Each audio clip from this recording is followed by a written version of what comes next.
Doctor Ganesh Chandra Mishra साहब को आमंत्रित कर रहा हूँ कि बढ़ाने और अपना उद्बोधन।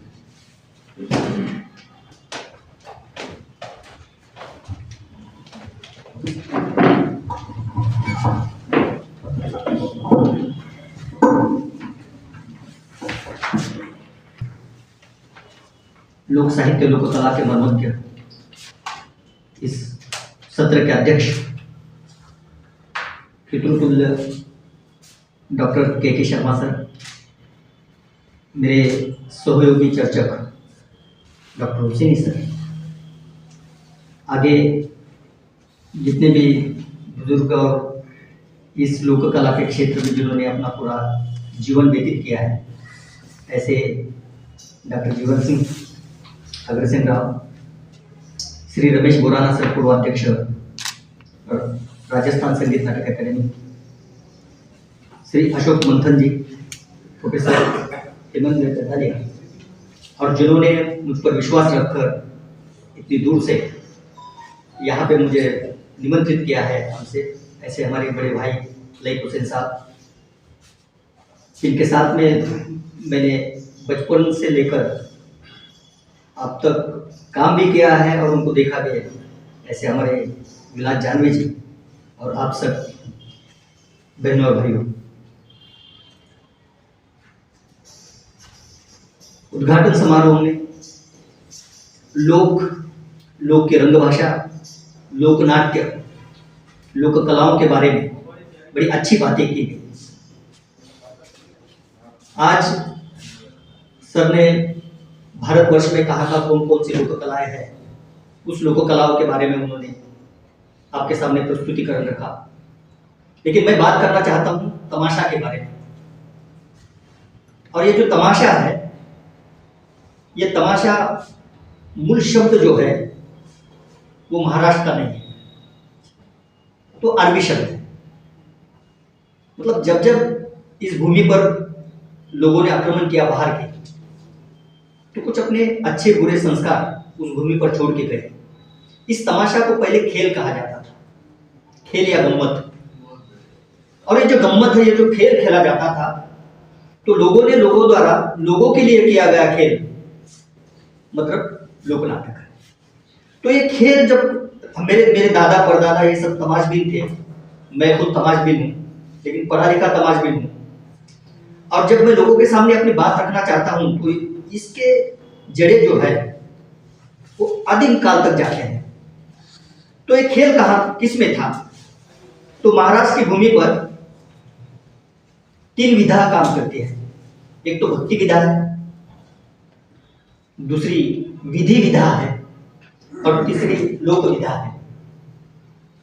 जो भक्ति विधा है उसमें चक्रधर से लेकर, जो महानुभाव पंथ था वहां पे, उस चक्रधर से लेकर वारकरी संप्रदाय तक, मतलब ज्ञानेश्वर है, तुकाराम है, ज्ञानदेव है, नामदेव है, संत चोखा, संत सेना, संत सावता, संत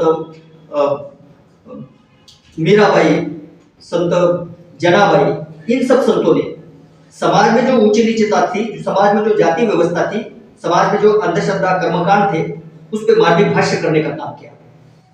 उनका लोक नाटक था भारू, जो बहुजनों के सर के ऊपर आरूढ़ होता है, जो बहुरूढ़ होता है, उसे कहा गया भारूड। और उस भारूड में नाट्य छिपा था। उस लोक नाटक में, ये तो ओरल ट्रेडिशन है, दादा परदाताओं से लेकर आई ये मौखिक परंपरा एक पीढ़ी से दूसरी पीढ़ी तक संक्रमित होती जाती है।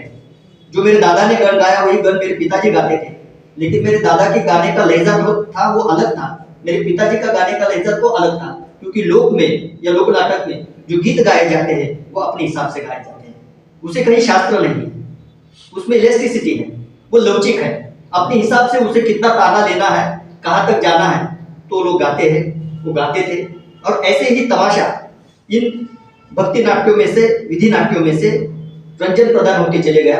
लेकिन वो खाली रंजन प्रदान नहीं रहा, तो उन्होंने समाज का उद्बोधन प्रबोधन किया, और समाज का प्रबोधन करते समय लोगों को लोक शिक्षण देने का काम भी तमाशा ने किया है।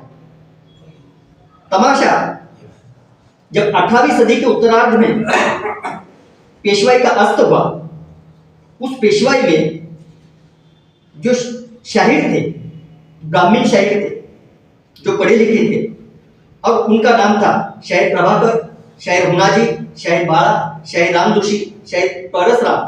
एक शाहिर मुस्लिम समाज के थे जिसे शिकलगार समाज के कहते हैं, जो अपनी चाकू छुरियों को जो धार लगाते हैं लोग, हमारे उधर उनको शिकलगार कहते हैं। उनका नाम था सगन भाऊ। वो सगन भाई जी जी जी सगन भाई और परसराम ये विठल भक्त थे, उनको वर्दी परसराम कहा जाता था। लेकिन शाहिर प्रभाकर, शाहिर हुनाजी, शाहिर बाड़ा, शाहिर राम जोशी, ये जो शायर थे ये कीर्तनकार शायर थे।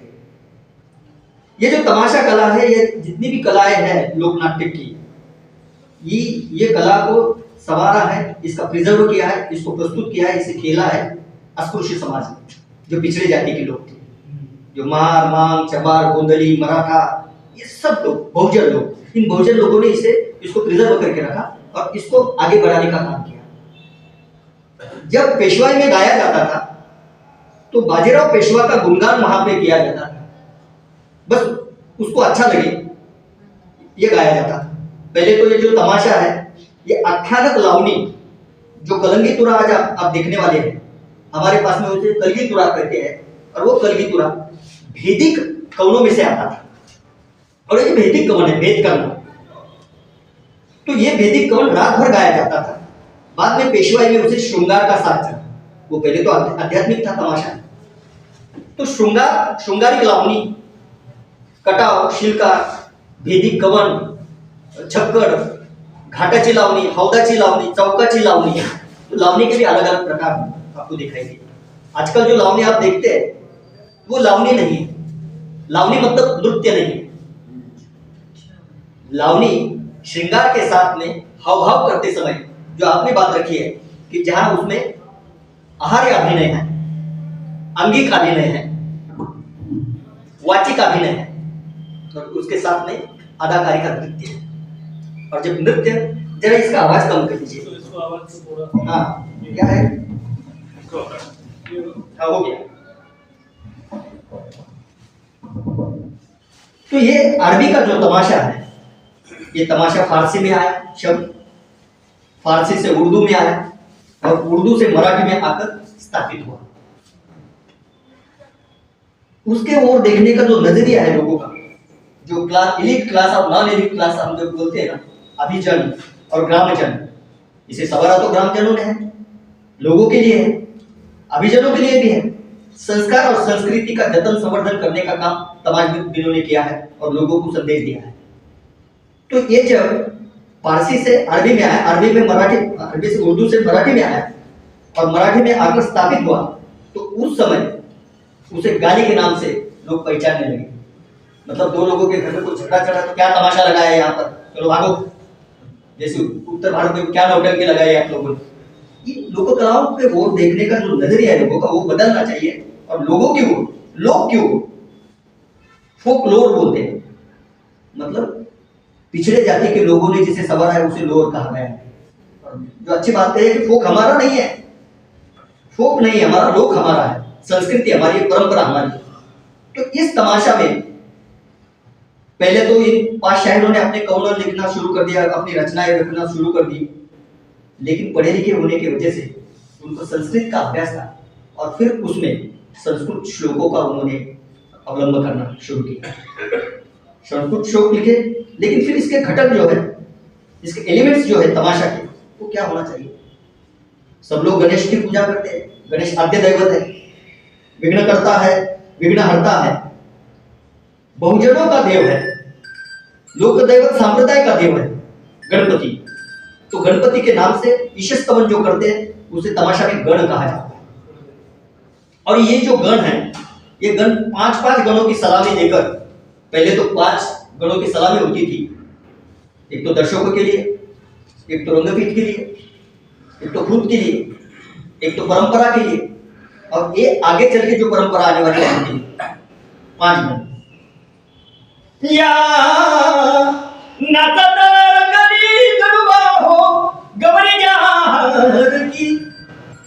मतलब आप नृत्य करते आइए गणपति जी, और हमें आशीर्वाद दीजिए। शाहीर पठ्ठे बापूराव, शाहीर भाऊ बनकर, शाहीर भाऊ बापू मांग नारायण गावकर, शाहीर उमा मांग सावळकर, शाहीर हैबती घाटगे कुशे सावड़ेकर, तो ये परंपरा वहां से चलते आई है। इन सब शायरों ने इसकी जो धरोहर है वो यहाँ तक लाई है, और उन शायरों की ये बदौलत है कि हम जैसे लोग अभी पढ़ रहे हैं और जो पुराने कवन हैं वो कवन आपके सामने प्रस्तुत कर रहे हैं। इस तमाशा की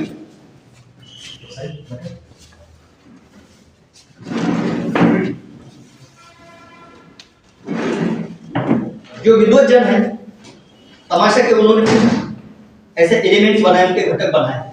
पहले तो होता था गण, गण के बाद में होता है मुद्रा। मुद्रा शब्द भी हिंदी है, मराठी में उसे मुद्रा कहा जाता है, जिसे हम सलामी कहते हैं, पारसी शब्द। तो सलामी, नृत्यांगना आती है और सलामी देती है। तो वो जब आती है तो कभी मुंह बताकर नहीं होती है, तो इस तरीके से होती है, पीठ बताती है। और शास्त्रों में पीठ बताना, शास्त्र होता है नाट्य शास्त्र, एक्टर ने पीठ नहीं बताना चाहिए, लेकिन लोग उससे उलट करते हैं, लोग में उलट है। और जब आते हैं तो अपना जो पल्लू है दोनों हाथ में है, और फिर नृत्य करते समय स्टेज पर आकर वो लोगों के सामने मुद्रा करती है। ये मुद्रा भी 1.5 घंटा 2 घंटा चलता था, और फिर उसमें कुछ ताकनी होती थी। उसके बाद में गौलन, 16,000 गोपियां जब मथुरा के बाजार मक्खन दही दूध लेके जाते हैं, तो उनको रोकने के लिए कृष्ण और पेंड्या वहां पे आते हैं। बोलते चलो मथुरा के बाजार जाना है। उस गौलन में 3 प्रकार की गौलन होती है जो गाई जाती है। एक तो हड़ीची गौलन, हड़ी मतलब आवाज देना कि चलो लड़कियों चलो, सूरज इतना ऊपर आया है, हमें मथुरा के बाजार जाना है। बाजार मोठा लवकर गाठा, मथुरेच्या हाटा चला निघा निघा ग। बाजार मोठा लवकर गाठा, मथुरेच्या हाटा चला निघा निघा। वरच्या आळीच्या चंद्रावळीच्या फळीला जाऊन सांगा सांगा ग। वरच्या आळीच्या चंद्रावळीच्या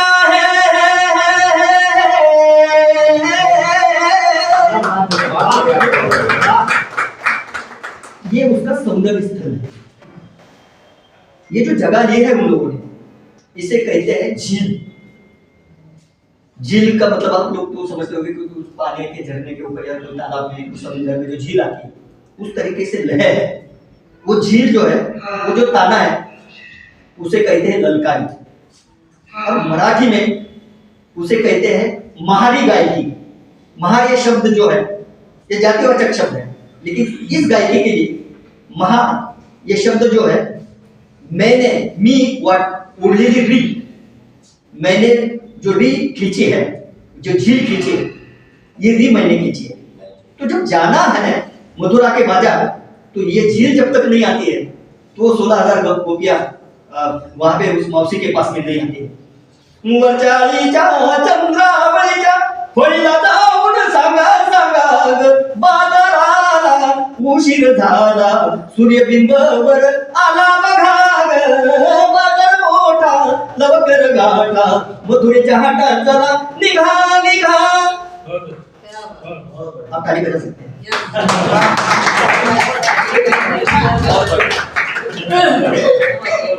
बस जब निकलते हैं, कृष्ण भगवान आते हैं और उनका फ्रेंड जो पेंड्या है वो भी आता है और उनको बोलता है रुको, जाने का नहीं। बोलते तू कौन है? तो बोले मैं कृष्ण भगवान। अब कृष्ण भगवान गॉगल बेगल पहन के सूट बूट में, हाथ में पीला हाथी से गाय ये लेके आया है, कोई बांसुरी नहीं, कुछ नहीं उसके पास में। मौसी बोलती कौन है? बोलता मैं कृष्ण हूँ। अरे हमने क्या कृष्ण देखा नहीं? ऐसा इतना छोटा छोटा कृष्ण था, कैसा लुटू लुटू लुटू लुटू दौड़ता था, पीछे से हाथ डालता था। ये पीछे से कहाँ पे हाथ डालता था? अरे दही चुराने के लिए, मक्खन चुराने के लिए। तो ये कब बोलेगा? हमने कृष्ण देखा है, तेरे मुंह से तो ऐसा लगता है तू कहीं मूची है। तो कृष्ण को मूची बोले? रुक जाइए, आपको मैं मेरा परिचय देता हूँ। कृष्ण परिचय देता है। वसुदेव सुतम देवम कंस चाणूर्यमर्दनम देवकी परमानंदरम कृष्णं वंदे जगद्गुरु. बोला पुंडलिकावरदे हरी विठ्ठल श्री ज्ञानदेव तुकाराम पंढरीनाथ भगवान की जय. अध्यात्म है. फिर बोलते हैं कि भगवान आपको हमने पहचान लिया, लेकिन आप काले हैं, आप हमें पसंद नहीं. पहचान लेते हो और काले भी बोलते हो. रुक जाइए, मेरा जो कालापन है ना उसका महिमा आपको बताता हूँ. आवड तुम्हाला ही काळ्याची, काला आपको पसंद नहीं है. आवड तुम्हाला ही काळ्याची, मण्याचा रंग की काळा. आवड तुम्हाला ही काळ्याची, आवड तुम्हाला ही काळ्याची. केसामध्ये गजरा बाई, भाळ तो कसा देखना. बाल भी तो काले हैं. गोऱ्या गालावरचा नीळ जो आपका सौंदर्य फुलाता है, तिलाचा रंग भी काळा. आवड तुम्हाला ही काळ्याची, आवड तुम्हाला ही काळ्याची, आवड तुम्हाला ही काळ्याची. अरे ठीक है भाई, तू बोल रहा है सब, लेकिन तूने कल क्या किया? तकरारीची गौड़. एक तो हल्की होती है, दूसरी तकरार करने वाली. चलो, इसने क्या किया? कल हमारे मटकी फोड़ डाली. मेरी सास ने मुझे बहुत चिल्लाई, आप कहाँ से मटकी लाएंगे और फिर उसमें मक्खन लेके बाजार जाएंगे. इसके यशोदा माँ के पास में हम इसकी कंप्लेंट करेंगे. तो वहां पे भी हल्की गौरव, तकरार की गौरव जो है, जो तकरार करती है गोपियां यशोदा माँ के पास में जाके. देखिए, ये जो शायरों ने लिखा है पुरानी बात, मतलब स्वतंत्रता के बाद में लिखने वाला शाहिर जो है वो मर गया. कोई लिखता नहीं है. ये पुराने लोगों ने जो लिखा है वही अभी है, नया कोई नहीं लिख रहा है. उन लोगों की प्रतिभा इतनी बड़ी थी कि वो लिखते समय भी उसका जो यमक है, उसका जो न्यास है, जो प्रास है, जो अलंकार है, देखिए नजाकत देखिए. मला नाडिले ग, मला नाडिले, मला नाडिले ग, मला नाडिले, मला नाडिले कान्हाने, फोडिले माठ धड धडा. मला नाडिले ग, मला नाडिले. येता जाता नीत उभा मथुरेवरी, चित्त ठेवणी तो गिरधारी. राग येता मग बोलले भारी, हो राग येता मग बोलले भारी. फडफडा मला नाडिले ग, मला नाडिले. पढ़े लिखे नहीं थे शायद, लेकिन लिखा तो ठीक है. खंडू कवीची अगणिक वाणीची प्रचंड गाणी. खंडू कवीची अगणिक गाणीची प्रचंड वाणी. जणू आसमानी वीज कडाडली, जणू आसमानी वीज कडाडली. फडफडा मला नाडिले ग, मला नाडिले ग, मला नाडिले. गोपियों, ठीक है, आपने मेरी कंप्लेंट कर दी है ना हमारे माता जी के पास में. मैं ऐसा आपको छोड़ूंगा नहीं. तो क्या करेगा? क्या मेरी भक्ति करना पड़ेगी आपको. मेरी भक्ति करना पड़ेगी. उसके बाद में आपको मैं बाजार जाने दूंगा. कृष्ण बोलते, ठीक है भगवान, मैं आपकी भक्ति करती हूँ. ए लड़कियों, चलो भगवान की भक्ति करो. बोलता है चलो, हाथ जोड़ो, जोड़े, पैर जोड़े. आग बंद करो. मौसी बोलती है मुर्दे, आग बंद करके क्या करने वाला है? अरे मैं अपना दृष्टांत आपको बताने वाला था. चलो शुरू करो. तो वहां पे विनवणीची गोळ, बिनती वाली की अभी जाऊ दे, सोड जाऊ दे मला मथुरेला का अडवीशी गवळ मिला. सोड जाऊ दे मला मथुरेला का अडवीशी गवळ मिला. वर काय म्हणावे तुझ्या या खोडीला व्याकुळ जीव झाला. काय म्हणावे तुझ्या या खोडीला व्याकुळ जीव झाला. सोड जाऊ दे. डांस के स्टेप भी जो है, जो ढोलक बजेगी उस ढोलक के हिसाब से ही वो लड़कियां नृत्य करेंगी. और कहीं सीखा नहीं है. जो बताया ना आपने, दादा ने बताया कि भाई वो कुचिपुड़ी वाले को बोला कि आप कहाँ से सीखे, कहीं से सीखते नहीं, अनुकरणशील है, अनुकरण करते हैं बचपने से लेकर। अभी मैंने कोई कॉलेज में जाके ये गाने सीखे नहीं, तो मेरे दादा परदादाओं ने जो गाया, जो घर में गाया जाता है, जो गांव में गाया जाता है, जो हम तमाशा में काम करते समय गाते हैं, देखते हैं, तो कोई कथक के साथ में उसके पैर नहीं जुड़ते। व्याकुळ जीव झाला सोड जाऊ दे मला मथुरेला का आडवी शिकवला सोड जाऊ दे मला मथुरेला का आडवी शिकवला सोड जाऊ दे मला मथुरेला का आडवी शिकवला। अब देखिए इसके बाद में कृष्ण बोलता है कि आप देखिए, मैं दृष्टांत तो आपको दे रहा हूं, मैं कौन हूं तो आपको पता चलेगा। आपने तो मुझे पहचान लिया, लेकिन अभी भी मुझे शंका है आप पर। मौसी जो है, किसी लोक नाटक में कृष्ण भगवान की निंदा है, उसकी ठट्टा नहीं की जाती, लेकिन तमाशा ऐसा है कि उसमें कृष्ण भगवान की ठट्टा की लेख साहब कितनी बार बात की? 7 बज रहे हैं जी। आपको एक बार और बुलाइए पूरा तमाम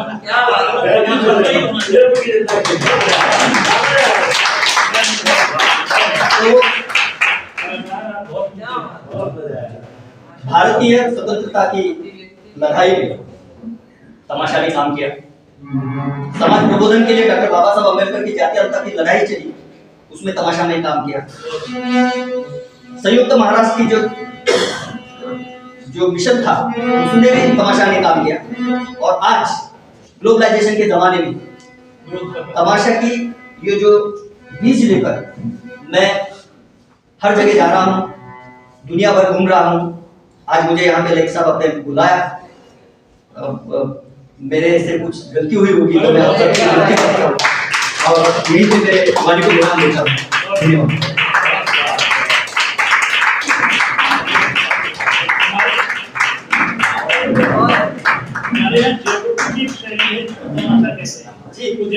जी बट जो भट्ट परिवार वो तमाशा करता है, लेकिन ये नहीं है। मराठी में अद्भुत है, मराठी का तो हमारे हिंदी लोग में नहीं है। हिंदी वाला तो आलसी आदमी होता है, न गाता है, न बजाता है, न कुछ नहीं, कहानी से नहीं आता। हिंदी में तमाशा है, ऐसे नहीं गाता है, ऐसे नहीं नाचता है। हमारे मधुबन में नाचते हैं, स्टेज पे उसको शर्म आती है। ये मधुबन के प्रोफेसर है, हमारे सब नचा दो किसी। भाई आपको कब सुनेंगे? एक आध कुछ इनको सुना दो, एक आध गीत अच्छा सा सुना दो यार ना। देखिए हाँ, जो मैंने तमाशा की जो गायकी की बात की ना, तो उसमें एक टाकनी नाम का प्रकार होता है। टाकनी ये होती है कि जब वगनाट्य होता है तो वगनाट्य का विषय क्या है, उस विषय का सार जो है उस टाकनी में से निकालते हैं। उस टाकनी गाकर बताते हैं और फिर बाद में कोई चतुर्सेन है, कोई हिरण्यकशिपु है, जो राजा आता है उसका परिचय खुद देता है कि मैं राजा चतुर्सेन या मैं राजा हिरण्यकशिपु, और मैं यहाँ पे इसलिए आया हूँ कि प्रहलाद को मुझे अभी ढकेल देना है पहाड़ से। इस तरीके से अपना अपना परिचय वो देते हैं, लोगों को उसमें शामिल करके लेते हैं। तो जब मेरे पास में संजय लीला बंसाली जी का प्रस्ताव आया कि भाई हम ऐसा तमाशा ओरिएंटेड हिस्टोरिकल फिल्म कर रहे हैं, तो आप हमें कुछ बताएंगे आपको क्या आता है। तो मैंने बोला कि मैं महाराष्ट्र का पूरा फोक गाता हूँ, गोंधल गाता हूँ, पोवाड़ा गाता हूँ, भारुड़ गाता हूँ, कलगीतुरा गाता हूँ, तमाशे की पूरी गायकी मुझे आती है। तो बोले सुना, तो मैंने उनको कुछ सुना है, तो बोले कुछ मजा नहीं आया। तो हम लोग 3 साल काम कर रहे थे म्यूजिक पे। फिर वो दीपिका पादुकोण ऐसी बैठी थी, रणवीर सिंह थे, संजय लीला बंसाली थे और हम बैठे थे। तो बोले दीपिका आपको कैसी लगती है? तो मैंने बोला अच्छी दिखती है। अरे अच्छी तो दिखती है, क्यों दिखती है अच्छी, ये आपको लिखना है। तो वहीं पे हमने टाकनी लिखी और वहीं पे उनको गा के सुनाई और उन्होंने लॉक कर दी। आपका पसंदीदा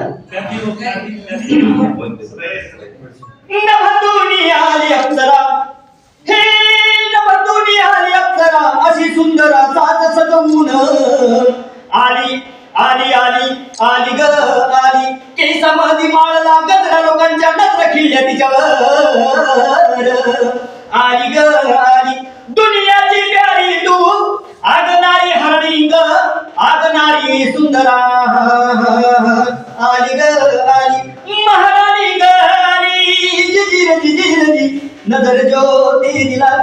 मैं दीवानी हो गई, मैं दीवानी, हाँ दीवानी मस्तानी हो गई।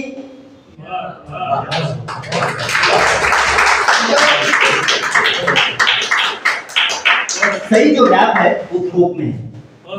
अभी जो पंजाबी गाना जो बिगाड़ा है ना, ये बादशाह जो लोग आए हैं हनी सिंह, इन्होंने पंजाबी गुरुबानी जो हम सुनेंगे या पंजाबी सूफी गाना हम सुनेंगे, देखिए उसमें एक ईश्वर के लिए एक अर्थात है, अंदर से भगवान के लिए कुछ मांगते हैं, गाते हैं।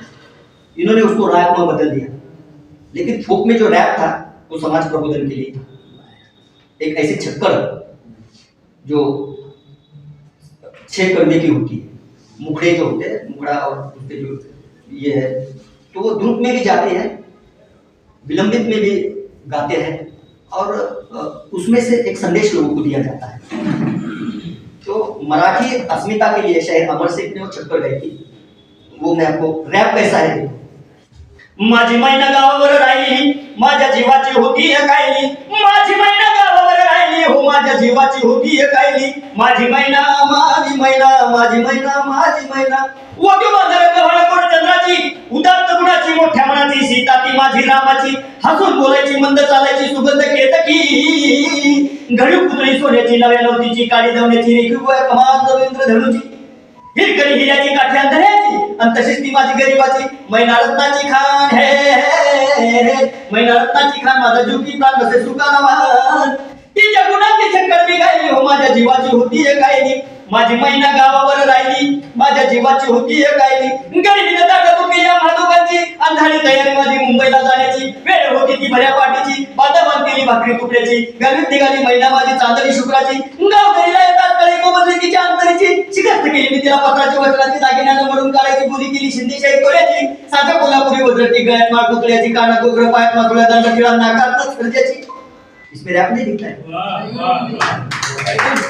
जो आने वाले जो बच्चे हैं उन बच्चों को ये समझाते हैं हम कि बाबा भाई लोग ये पहले पढ़िए, ये इतना बड़ा आपके पास में भंडार है, वो रैप तो देखिए, ये रैप देखिए। ये तो ऐसा लग रहा है संस्कृत के मंत्र बोल रहे हैं।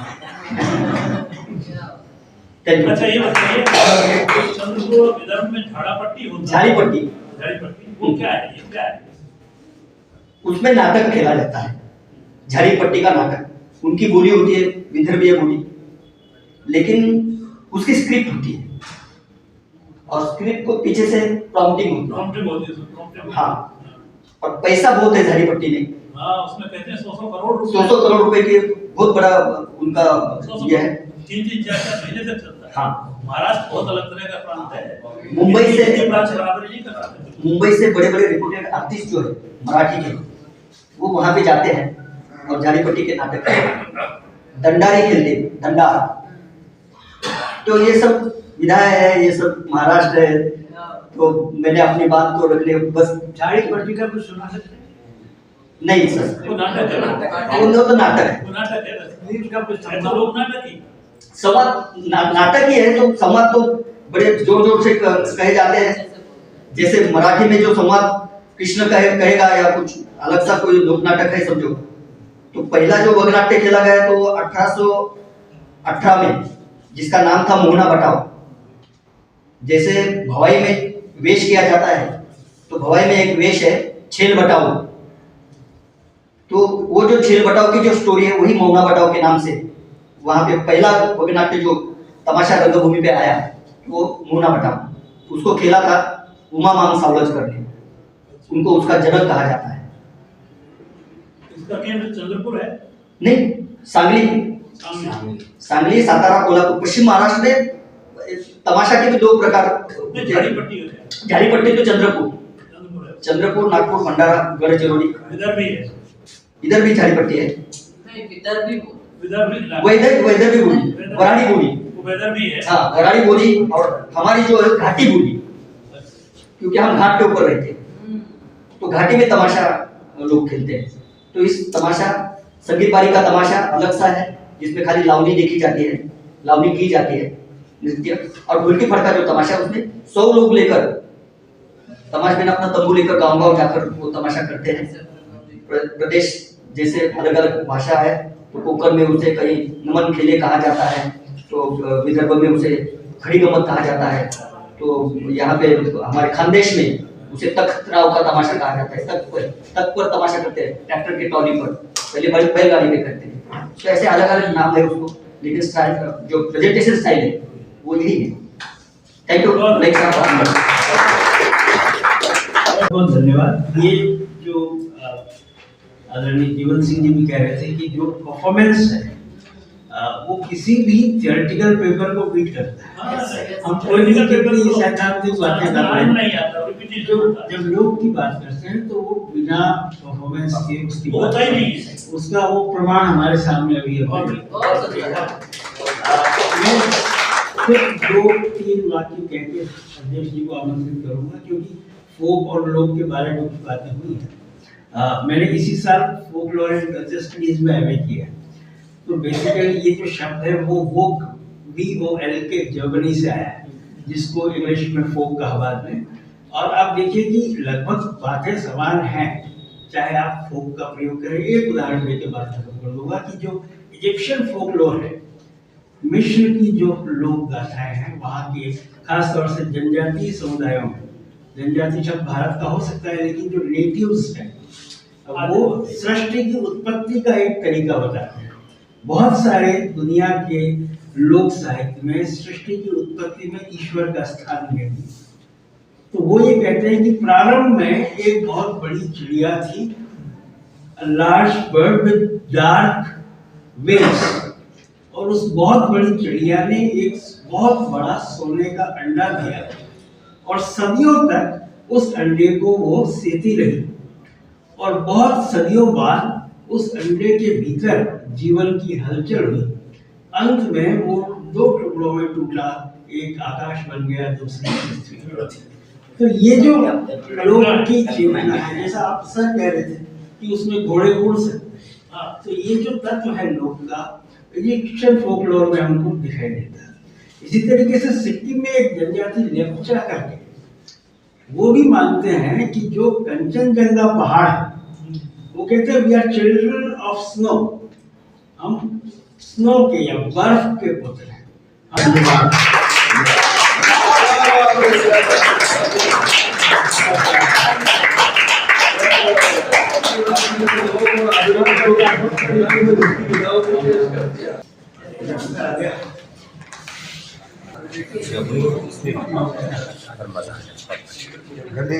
आपके साथ कीजिए। ये सब यहाँ पे हमने इस थिएटर यहाँ पर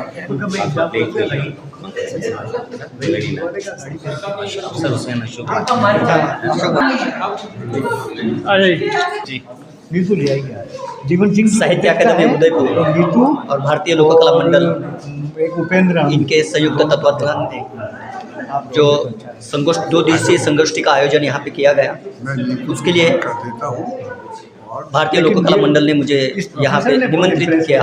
और मैंने अपनी बात जो है, ये तमाशा जो महाराष्ट्र का है उस पर मैंने अपनी बात रखी है। ये ट्रेडिशन, ये परंपरा, ये लोगों तो पूछना चाहिए, और मराठी तमाशा दुनिया भर लोगों ने देखना चाहिए। और वो तमाशा की जो गरिमा है, तमाशा का जो प्रावधान है, जो समाज के प्रबोधन उद्बोधन और शिक्षण के लिए हुआ है, मैं धन्यवाद दूंगा प्रोफेसर डॉक्टर लईक हुसैन साहब को कि उन्होंने मुझे यहाँ पर बुलाकर मेरा सम्मान किया। आपका परिचय?